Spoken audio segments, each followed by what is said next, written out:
Last night, Yu Darvish really did the unthinkable. He added his own mystery team. A reporter had said that he had narrowed his potential suitors to the Rangers, Yankees, Cubs, Astros, and Twins, but Darvish quoted the tweet and said, "I know one more team is in." And let's kick the tires. It's presented by your Tri-State Cadillac dealers. Let's talk about the Yankees and Darvish. Harp, can they afford to sign him while staying under this luxury tax threshold, whatever it is? I don't see how.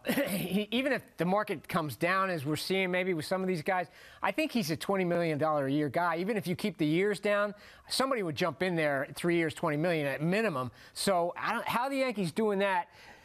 I mean, all they talk about is luxury tax. Cashman was on the radio today, and he made it clear that he really loves the guy, thinks he's special, but said they would have to make another move, which may mean trading somebody like Ellsbury, but even then, they're eating a lot of that money. Yeah. So I don't see how it works. No, I don't. It's an interesting development that there's a man crush happening between Brian Cashman and Yu Darvish right now. And Nelson, when you look at Yu Darvish, because we were talking in the commercial break about the sour taste that the World Series potentially left in our mouths, do you see an ace? Do you see a difference maker if the Yankees do go out and get this guy? Stuff-wise, without a doubt, the stuff plays up. I think what we saw there is that a team that scouted him so well, knew inside and out every single pitch before he almost was able to throw it, and I think that was the biggest thing.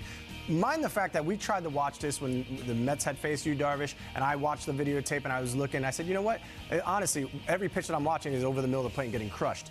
That leads to it, yes, but when you know it's coming and it's in a bad location, that made it a lot easier for hitters. I think it's something that's easily fixable. It's not something that you're going to say, oh, this guy needs, there's no way he deserves that. You're talking about the tipping. The tipping, obviously. The tipping, it's not something, it's something that he's kind of gotten used to doing, and it's a tough habit to break, but he's already probably broken it in the offseason. It's just a matter of throwing different pitches, doing the same thing. That's not something that's of a huge concern for me. I think he still has top 10 stuff in all of baseball. Well, it sounds like if the Yankees pay this guy, they're going to pay him like that. The top 10 stuff in baseball. I mean, it's 7 years, 160, something in that range. Are you wanting to spend that type of money and give those types of years to a starting pitcher? No, absolutely not. And you're not seeing that being offered anywhere right now. And I think the teams are very reluctant, and rightfully so, right, from dishing out many years to a guy, especially a pitcher, when you're talking about the length of that contract. But I think the Yankees right now, if they had to open the season tomorrow with the pitching staff that they presently have, they're still the team to beat in the American League, and who knows, maybe even go all the way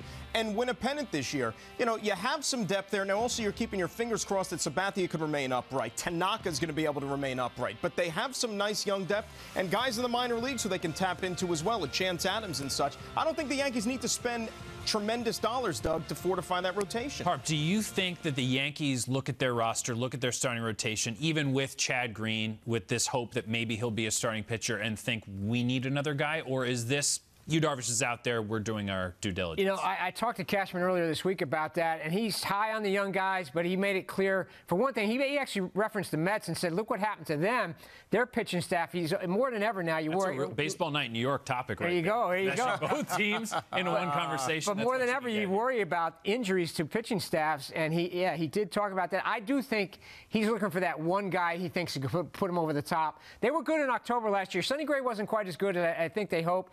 They've looked at Cole, could maybe be that guy with some improvement, but I think he wants that one guy, still to put him over the top. Yeah, we've said it countless number of times. The Yankees hold all the cards in this, right? So you start out the season with that offense. I think you're going to be able to mash people to death early on in the season, and you get through May and you sit back and say, you know what? Yeah, we could use another starter. We saw the Dodgers do something that no other team did.